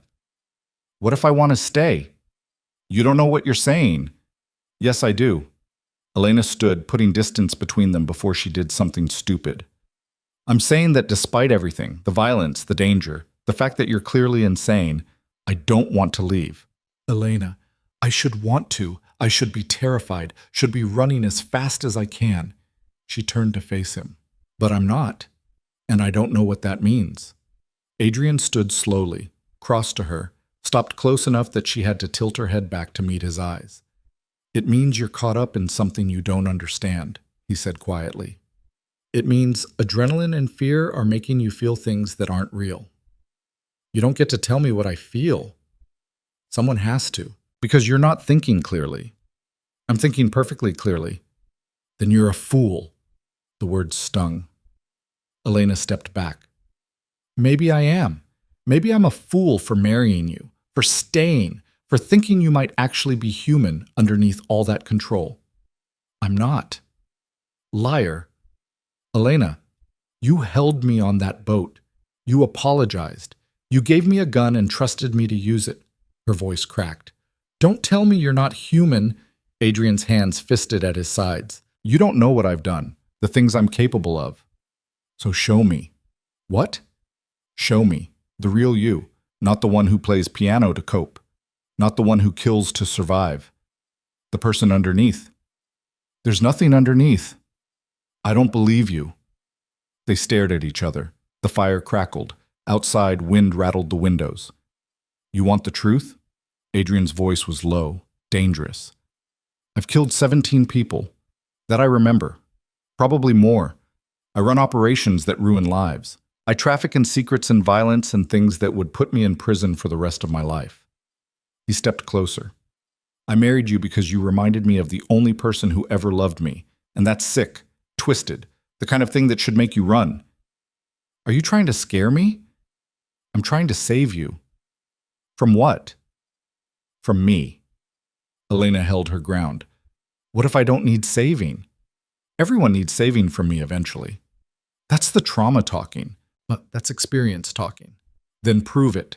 Elena crossed her arms. Prove you're the monster you think you are. Push me away. Tell me to leave. Actually mean it. Adrian opened his mouth, closed it. Something flickered across his face. Pain, maybe. Confusion. I can't, he said finally. Why not? Because you're right. I don't want you to go. The admission hung between them, raw, honest, terrifying. Elena's heart hammered. Adrian! The door burst open. Rachel strode in, snow dusting her shoulders. We have a problem. Adrian's expression shuddered immediately. Back to business. What kind of problem? The kind where 4 vehicles just turned onto the access road. Rachel pulled out a tablet showing thermal imaging. 8 heat signatures, armed. They'll be here in 5 minutes. How did they find us? Don't know. Don't care. We need to move. Now. Adrian was already grabbing weapons. The north trail? Blocked. They're coming from both directions. Then we go through the woods. In this weather? At night? Elena won't make it. Yes, I will, Elena said. They both looked at her. I'll keep up, she insisted. Just tell me what to do. Adrian tossed her a jacket. Put this on. Boots are by the door. Take the backpack. It has water, medical supplies, a flare gun. Elena moved fast. Jacket, boots, backpack. Her hands were steadier now, muscle memory from the island taking over. Rachel killed the fire. Adrian loaded weapons with practiced efficiency. They had 2 minutes before the vehicles arrived. We go northeast, Adrian said. There's a service road 3 miles out. If we can reach it, big if, Rachel muttered. You have a better idea? Yeah, I stay. Slow them down. Give you a head start. No. Adrian, I said no. We go together. Rachel's expression softened, just for a second. You're going to get us all killed with that loyalty bullshit. Probably move. They went out the back door into darkness and snow. The woods swallowed them immediately. Thick pines, uneven ground, no trail. Adrian led, Elena in the middle, Rachel bringing up the rear. The cold bit through the jacket. Snow soaked her boots within minutes. But Elena kept moving, feet pounding, breath coming in ragged gasps. Behind them, voices, shouting, flashlight beams cutting through the trees. Faster, Adrian urged. They ran. Elena's legs burned. Branches whipped her face. She stumbled over roots, caught herself, kept going. A gunshot cracked through the night. Down! Adrian grabbed her, pulling her behind a fallen tree. Rachel dove beside them. More shots. Bullets tore through bark, sent splinters flying.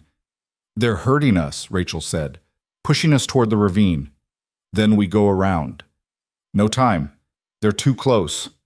Adrian swore, pulled out his gun. Elena, stay low. When I say run, you run. Don't look back. Don't stop. Follow the terrain downhill until you hit water. What? No. Rachel will be with you. I'll handle this. You can't fight all of them. I don't have to. Just need to buy you time. Adrian, he cupped her face, kissed her forehead.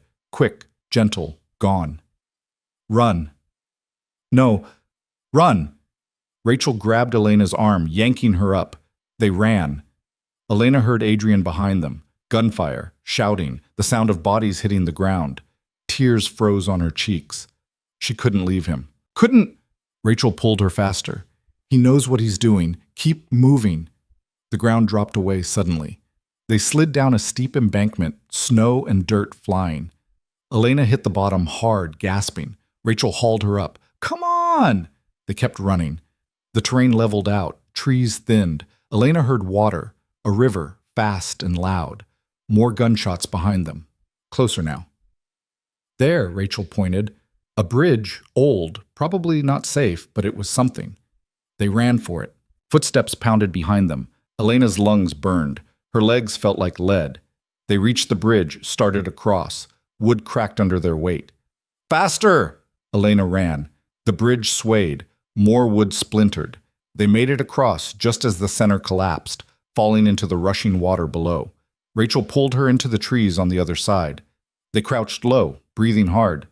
Men appeared on the opposite bank. 3 of them, weapons raised. But the bridge was gone. They couldn't follow. One of them spoke into a radio. After a moment, they turned back. Elena and Rachel waited. 5 minutes? 10. Silence except for the river. Where's Adrian? Elena whispered. Alive. If he wasn't, they'd still be searching. You don't know that. Yes, I do. I've worked with him for 8 years. That man doesn't die easily. Elena wanted to believe her, needed to believe her. They waited another 20 minutes. Then Rachel moved, leading them along the riverbank. The snow had stopped, but the cold was brutal. After an hour, Rachel's radio crackled. Rachel, you there? Adrian's voice. Elena almost collapsed with relief. Here, Rachel responded. Status? 4 down. The others retreated. I'm heading to the extraction point. We're at the river, north side. Stay there. I'll come to you. 30 minutes later, Adrian emerged from the trees, blood on his face, limping slightly, but alive. Elena didn't think, just ran to him, threw her arms around him. He caught her, held her tight. I thought... She couldn't finish. I know, I'm okay. You're bleeding. Not my blood. She pulled back, looked at him. He was telling the truth. The blood wasn't his. We need to move, Rachel said. They'll regroup, send reinforcements.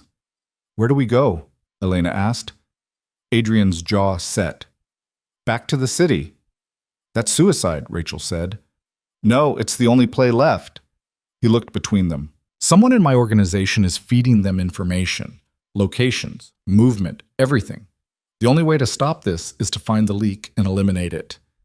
You're talking about going back into the middle of everything, Elena said. Yes. They'll be waiting. I'm counting on it. Rachel shook her head. This is a bad idea. You have a better one? Run. Disappear. Start over somewhere they can't find you. They'll always find me, and they'll keep coming. The only way to end this is to end them first. Elena looked at him. This man who'd just fought off armed men alone, who was planning to walk back into a war zone because he was too stubborn to run. Then I'm coming with you, she said. Absolutely not. You don't get to decide. Elena, I'm your wife. On paper, yes, but still. Where you go, I go. This isn't a game. People will die. I know. I've already seen people die. She met his eyes. I'm not leaving you to face this alone. Adrian stared at her. For a moment, she thought he'd argue, demand she stay behind, lock her up somewhere safe. Instead, he nodded. Once. Sharp. Then we do this together. Rachel looked between them. You're both insane. Probably, Adrian agreed. Can you get us back to the city without being seen? I can get you in. Staying alive once you're there is on you. That's all I'm asking. They started walking, 3 figures in the darkness, heading back toward the fight. Elena's hands had stopped shaking. Her fear had crystallized into something sharper. Determination. Purpose. She'd married a dangerous man, married into a dangerous world, and now she was choosing to stay in it. Not because she had to, because she wanted to, because somewhere between the contracts and the violence and the fear, Adrian had stopped being a stranger, had become something else, something worth fighting for, even if it killed her. The extraction point was an abandoned gas station 10 miles south. By the time they reached it, dawn was breaking properly, weak sunlight filtering through clouds. A car waited. Nondescript sedan, probably stolen. Rachel got behind the wheel. Adrian took the passenger seat. Elena climbed in back. They drove in silence. Elena watched the landscape change, woods to farmland to suburbs to city, the familiar skyline rising ahead like a promise or a threat. What's the plan? Rachel asked as they hit city limits. We go to the penthouse, secure, regroup. Adrian pulled out his phone. I'll call a meeting. Everyone who has access to my movements. Everyone who knew about the island. You're setting a trap.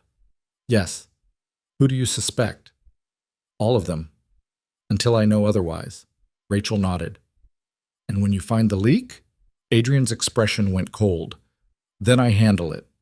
They parked in the underground garage, took the private elevator up. The penthouse was exactly as they'd left it, pristine, empty, lifeless. Elena walked through it like a ghost.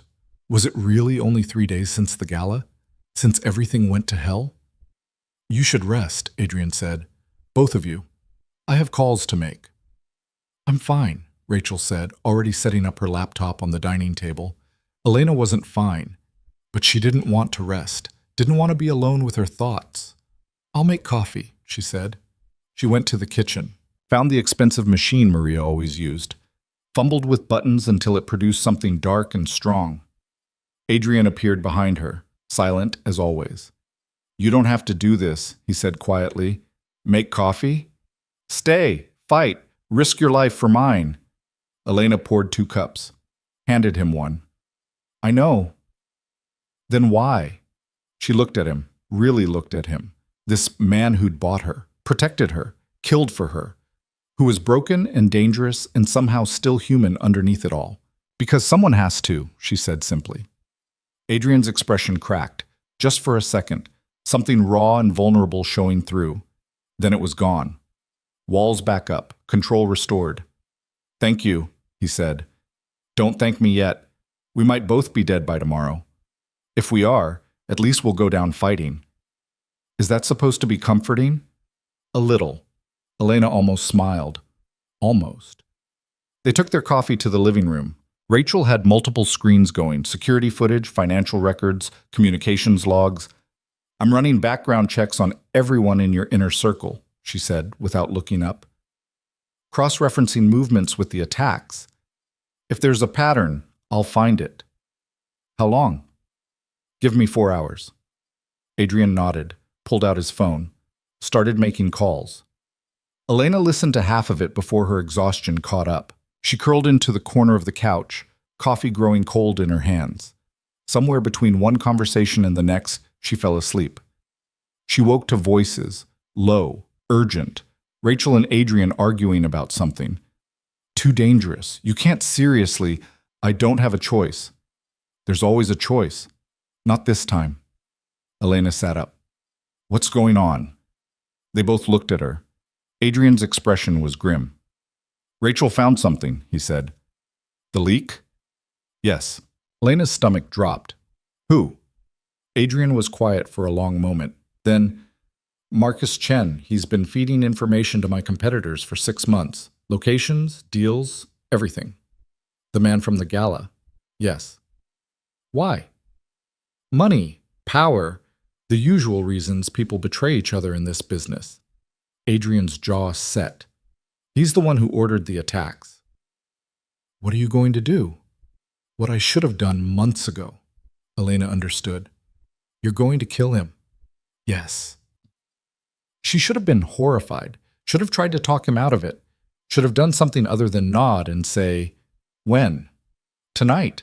He's hosting a party, private event, heavily guarded. Adrian looked at her. You'll stay here, with Rachel, where it's safe. No. Elena, I said no, we do this together. Remember? This is different. This is, what? More dangerous than everything else we've been through? She stood. I'm coming with you. Absolutely not. You need me.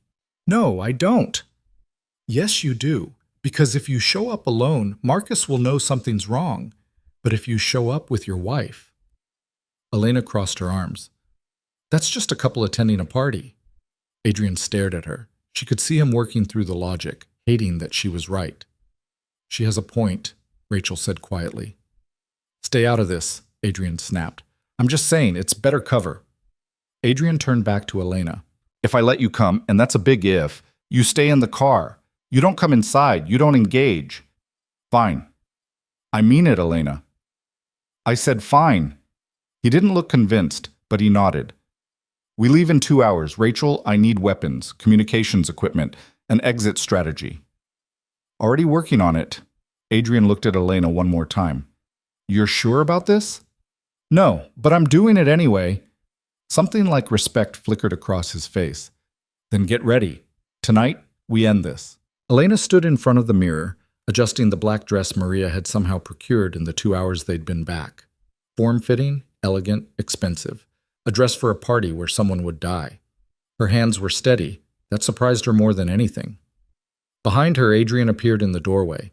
He wore another tuxedo, this one with a shoulder holster visible when he moved. He made no effort to hide it. You look ready, he said. I'm terrified. Good. That'll keep you sharp. Elena turned to face him. What happens if this goes wrong? It won't. But if it does? Adrian crossed to her, took her hands in his. They were warm, solid, real. If it goes wrong, you run. Rachel will have an extraction vehicle 2 blocks south. You get to it and you disappear. Don't look back. Don't try to help me. His eyes bored into hers. Promise me. Adrian? Promise me, Elena. She wanted to refuse, wanted to say she'd never leave him, but the look on his face stopped her. I promise, she lied. He knew. She could see it in his eyes, but he nodded anyway. They went downstairs together. Rachel was already in the car, engine running. The drive to Marcus Chen's estate took 30 minutes through evening traffic. The house was in the hills, massive, modern, lit up like a palace. Cars lined the circular drive, valets in matching uniforms. Security everywhere. He's not worried about being attacked, Elena observed. He thinks he's won, Adrian said. That's his mistake. Rachel pulled up to the valet stand. Adrian helped Elena out, playing the role perfectly. The devoted husband. The powerful man with his trophy wife. They walked up the marble steps together. Security scanned them at the door, found Adrian's gun immediately. I'll need to hold on to that, Mr. Voss. Adrian smiled. It didn't reach his eyes. Of course. He handed it over. Elena knew he had 2 more hidden under his jacket. The guards didn't check her, didn't think a woman in an evening gown could be dangerous. They were wrong. Inside was opulence that made the gala look modest. Crystal chandeliers, marble floors, art that probably belonged in museums. People everywhere. The same kind of beautiful, dangerous crowd from before. Marcus Chen held court in the center of the main room. He saw them immediately. His expression flickered, surprise, calculation, then that sharp smile. Adrian. Elena. What a pleasant surprise. He crossed to them, champagne in hand. I didn't think you'd make it after recent events. Wouldn't miss it, Adrian said smoothly. We need to talk, privately. Of course. Business before pleasure. Marcus gestured toward a hallway. My office? Perfect. They walked through the crowd. Elena kept her expression neutral, her hand on Adrian's arm. She could feel the tension in his body, coiled, ready. Marcus led them through a door into a wood-paneled office. Books on the shelves, a massive desk, windows overlooking the city, and 4 men already waiting inside. Elena's stomach dropped. I'm sorry, Adrian. Marcus closed the door, locked it. But you've become a problem that needs solving. Adrian didn't move, didn't react. So this is how it ends? Did you really think you could walk in here and kill me? Marcus laughed. I've been 10 steps ahead this entire time. Have you? Something in Adrian's tone made Marcus hesitate. Search them, he ordered the guards. 2 men moved forward, found Adrian's hidden weapons immediately, took them. Then they turned to Elena. Don't touch her, Adrian said quietly. Or what? You're unarmed, outnumbered. Marcus smiled. You have no leverage here. Don't I? Adrian pulled out his phone, pressed a button. The office's TV screen flickered to life. Marcus appeared on screen. A recording, meeting with armed men, discussing the attacks, planning Adrian's death, every word, every detail. Marcus went pale. I sent this to every major player in the city 20 minutes ago, Adrian said calmly, along with copies of your financial records, the offshore accounts, the money you've been skimming, everything. You're bluffing. Am I? Check your phone. Marcus did. His expression confirmed it. Messages flooding in. Calls. Panic. You're finished, Marcus. Your partners know you've been stealing, your allies know you've been lying, and everyone knows you tried to kill me. Adrian stepped closer. You wanted to be 10 steps ahead? You weren't even in the same game. Marcus's hand went to his jacket, pulled out a gun. Everything happened at once. Adrian lunged, grabbed Marcus's wrist, twisted. The gun went off, deafening in the enclosed space, but the bullet went wide. The guards moved. Elena didn't think, just grabbed the heavy bookend from the desk and swung it at the nearest one. Caught him in the temple. He dropped. Adrian had Marcus on the ground now, struggling, fighting for the gun. Another guard grabbed Elena from behind. She drove her elbow back, remembered the island, remembered fighting, and hit soft tissue. He grunted, grip loosening. Adrian got the gun, fired twice. 2 guards dropped. The 4th one had a weapon out, aimed at Adrian's back. No! Elena threw herself forward, grabbed a letter opener from the desk. Drove it into the guard's leg. He screamed, fell. Adrian was there in a second, disarmed him, knocked him unconscious. Then silence, except for their breathing. Marcus on the floor, bleeding from somewhere. 4 guards down, Elena holding a letter opener with shaking hands. You okay? Adrian asked. She nodded, couldn't speak. Adrian turned to Marcus, pulled him up, pressed the gun under his chin. Who else? Adrian demanded. Who else is working with you? Go to hell. Adrian's finger tightened on the trigger. Elena saw it, saw the decision in his eyes. Adrian, wait. He paused, looked at her. The recording, Elena said. Send it to the police. Let them handle this. Elena, you said it yourself. He's finished. Everyone knows what he did. Killing him now just makes you a murderer. I'm already a murderer. Not tonight. Not like this. She moved closer. You're better than this. No, I'm not. Yes, you are. They stared at each other. Marcus whimpered between them. Finally, Adrian lowered the gun. Call Rachel. Tell her to contact our police connections. Marcus Chen is going to jail. Marcus sagged with relief. Adrian leaned close to his ear. But understand this. You'll be in a cell with people who work for me. People who know what you did. Your life is over, Marcus. Prison is just where you'll wait for the end. Marcus's face went gray. Sirens wailed in the distance, getting closer. We need to leave, Adrian said. Now. They went out through a service exit.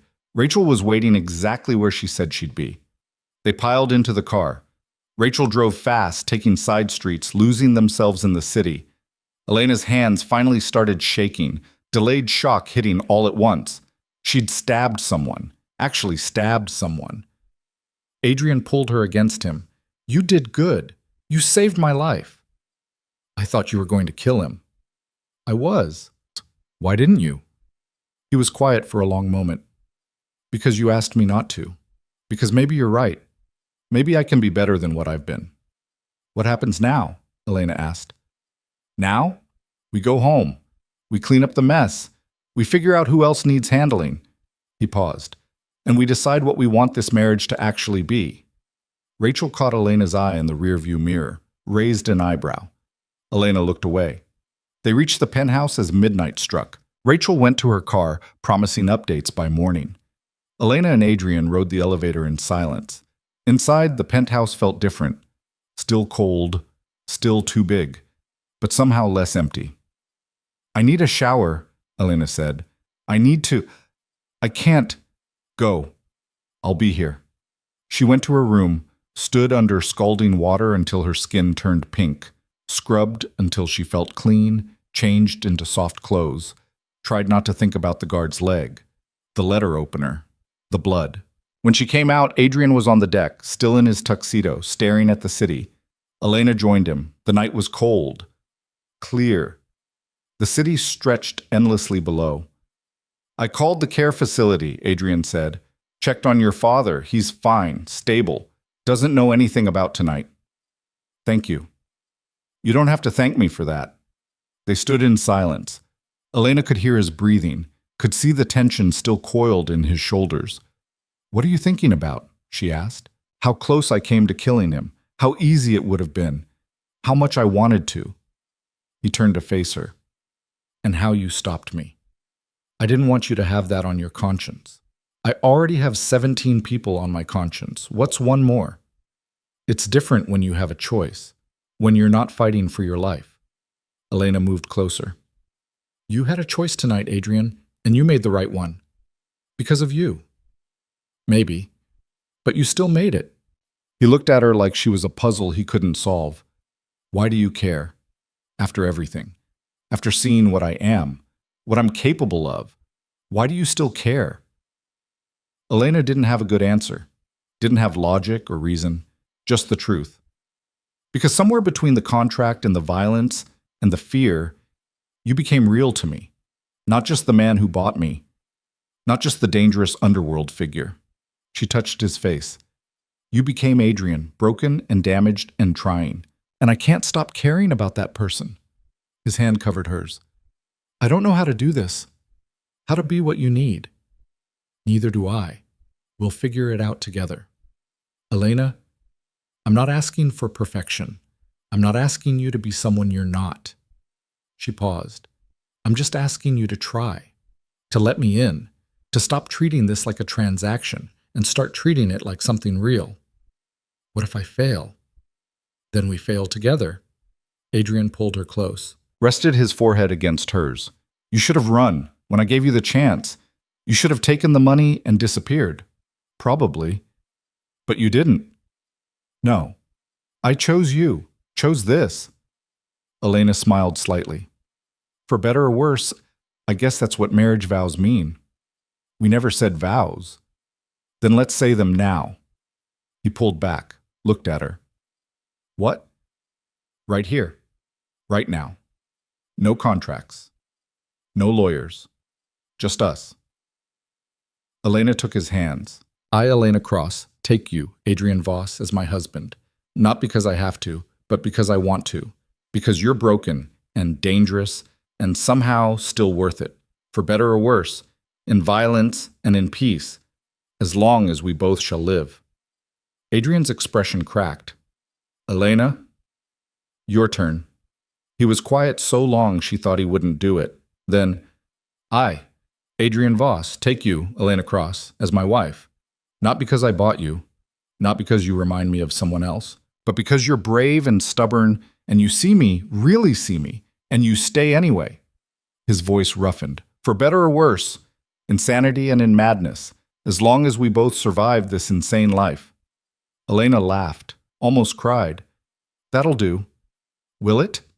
Yes. He kissed her, finally, after weeks of distance and danger and dancing around what they both felt. He kissed her like she was oxygen, like she was the only thing keeping him tethered to the world. Elena kissed him back, poured everything into it, the fear, the adrenaline, the strange, twisted love she'd somehow developed for this dangerous, damaged man. When they finally broke apart, both breathing hard, Adrian rested his forehead against hers. I can't promise I'll be good at this, he said quietly. At being a husband, at being normal. Normal is overrated. I can't promise I'll stop being dangerous. I don't want you to. I can't promise I won't fail you. Then don't promise. Just try. He nodded. I can do that. Then that's enough. They stood there on the deck, the city glittering below, and for the first time since Elena had signed that contract, she felt something like peace. The next few weeks were chaos. Marcus Chen's arrest triggered a power vacuum, people scrambling to fill the void. Adrian spent long days and longer nights managing the fallout, consolidating power, eliminating threats. But he came home, every night, to Elena. They started having dinner together, real dinner, where they talked, where Adrian told her stories about his business, edited versions, but true enough, where Elena told him about her father's progress, her plans to visit colleges, her dreams of maybe doing something more than just being Mrs. Voss. They played piano together, not at the same time. Adrian was too possessive of the instrument for that, but they'd take turns. He'd play Rachmaninoff with barely controlled violence. She'd play something softer, gentler. They learned each other, how Adrian needed silence in the mornings, how Elena needed touch, small gestures throughout the day that reminded her she wasn't alone, how they both had nightmares and learned to wake each other gently. It wasn't perfect. They fought. Adrian was controlling. Elena was stubborn. They clashed over everything from security protocols to dinner plans to whether Elena could visit her father without guards. But they tried, both of them, every day. 3 months after Marcus's arrest, Rachel came to the penthouse with news. We've cleared out the last of Marcus's network. Everyone who was working with him is either in custody or fled the country. She closed her laptop. You're secure, for now. For now, Adrian repeated. There's always someone waiting to take a shot. True, but you've got time to breathe. Rachel looked between them. Both of you. After she left, Elena found Adrian on the deck. Their spot now where they went to talk, to think, to just exist together. We're safe, she said, joining him. For now. That's enough. Adrian pulled her close. She fit against him perfectly now, like they'd been designed to orbit each other. I have something for you, he said. What? He pulled out a small box, opened it. Inside was a ring, nothing like the simple band he'd given her at the ceremony. This one was elegant, beautiful, real. I know we already did the vows, Adrian said, but I wanted to give you something that wasn't part of a contract, something that was just mine to yours. Elena's throat tightened. Adrian, you don't have to wear it. I just wanted you to know that this, us, it's not a transaction anymore. It hasn't been for a while. He took the ring out. I'm not good at this, at feelings and grand gestures, but you matter, Elena. You matter more than anything in my life, and I wanted you to know. Elena held out her hand. Let him slip the ring on. It fit perfectly. I love you, she said quietly. I don't know when it happened. Somewhere between the violence and the fear and you teaching me how to load a gun. But I love you, Adrian Voss. Broken parts and all. His expression shattered, reformed into something raw and vulnerable. I love you too, even though I don't know how, even though I'm probably doing it wrong. You're doing fine. Am I? Yes. He kissed her, gentle this time, like she was something precious. Something worth protecting not out of obligation, but out of choice. When they broke apart, the city glittered below, endless and dangerous and beautiful. What do we do now? Elena asked. Now? We live, we fight, we figure it out as we go. That's not much of a plan. It's the best I've got. Elena smiled. Then let's start there. They stood together on the deck, two broken people who'd somehow found each other in the chaos. Who'd built something real out of a contract, who'd chosen love in the middle of violence. It wasn't perfect, would never be perfect, but it was theirs, and that was enough. 6 months later, Elena stood in her father's room at the care facility. He was sitting up now, looked healthier. The treatments were working. You look different, he said. Different how? Happy. Settled. He studied her face. You love him? It wasn't a question. Elena didn't bother denying it. Yes, I do. Even knowing what he is? Especially knowing what he is. Her father shook his head. I'll never understand it. But if you're happy, sweetheart, then I'm happy for you. The year's almost up, Elena said. The contract expires in 2 months. Will you stay? She looked at the ring on her finger, thought about Adrian waiting for her downstairs, about the life they'd built together, messy and dangerous and real. Yes, I'll stay. Then you have my blessing, for whatever that's worth. Elena kissed his forehead. It's worth everything. When she went downstairs, Adrian was leaning against the car, still wearing suits, still carrying a gun, still dangerous. But when he saw her, his expression softened, just for her. Only for her. How is he? Adrian asked. Good. Better. He gave us his blessing. He didn't have to. I know, but it matters. Adrian pulled her close, kissed the top of her head. Ready to go home? Home. Not his penthouse, not her cage. Home. Yes. They drove through the city together, past the place where it all started, that lawyer's office where she'd signed her life away, past the chapel where they'd had a ceremony without meaning. Everything had changed. Everything was different now. At a stoplight, Adrian reached over, took her hand, threaded their fingers together. No regrets? He asked. Elena thought about it. The fear, the violence, the danger, everything she'd been through. Not even one. Liar. She smiled. Okay, maybe a few, but I'd do it all again. Why? Because it led me here. To you. To this life we're building together. It's a strange life. It's our life. Adrian brought her hand to his lips, kissed her knuckles. I don't deserve you. Probably not. But you're stuck with me anyway. For how long? Forever. If you'll have me. His grip tightened. Forever sounds good. The light turned green. They drove home together, not as captor and prisoner, not as buyer and bought, but as partners, as equals, as two people who'd found each other in the darkest places and decided to build something light. The penthouse didn't feel like a cage anymore. It felt like a beginning. And for the first time since she'd signed that contract, Elena Cross, now truly Elena Voss, looked at her future and didn't see obligation. She saw possibility. She saw love. She saw home. And that was everything she'd never known she needed.